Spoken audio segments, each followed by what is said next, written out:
safe in Winter Storm Juno. All right, this is good any time of year, but especially now. Make sure that your emergency kit is stocked, and that emergency kit may be a little bit changed depending on what you need, medications and that type of thing. But also, you want to make sure that your cell phones and your laptops are fully charged. We talked about how we've been streaming, so if power goes out, you will continue to be informed. And you want to have maybe a battery charger, like a completely separate battery charger to help keep your devices charged just in case you do lose power. Because as we listened to Governor Malloy say, the governor of Connecticut, he said you could lose power and it could be out for days because it could take that long to get all the crews out there and power turned back on. Right, and you want your car kit prepared as well, although we're not advising anyone needing to be out in the car, just letting you know. All right, the last time we were talking about a historic blizzard for a good portion of the Northeast was actually Winter Storm Nemo back in early February 2013. Take a look at what it looked like in Boston, where nearly 25 inches of snow was left behind, 18 inches in Providence. It took days to dig out, and cleanup costs were on the order of millions of dollars. Pictures are worth 1,000 words in this case. And in New York City, Juno could rival the historic blizzard of 1996.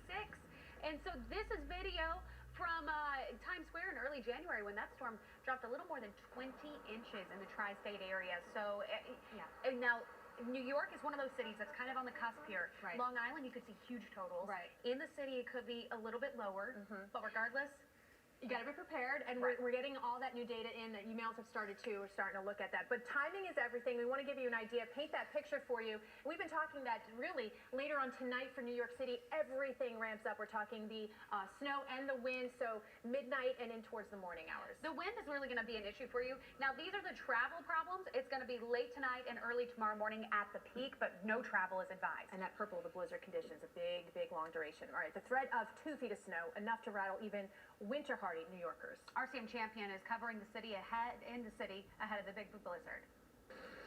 Starting out with the roads in pretty good shape as we start to collect some snow. All weekend long, there was a little light snow in the area.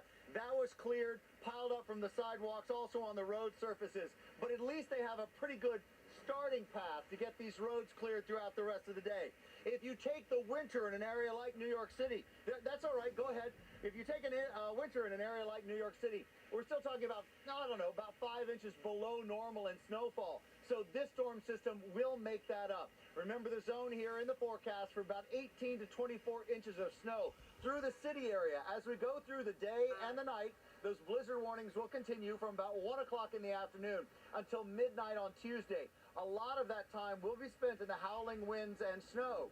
But even when the snow shuts down, the idea of leaving those subscribe to my up, channel. even when we think it's not going to be snowing,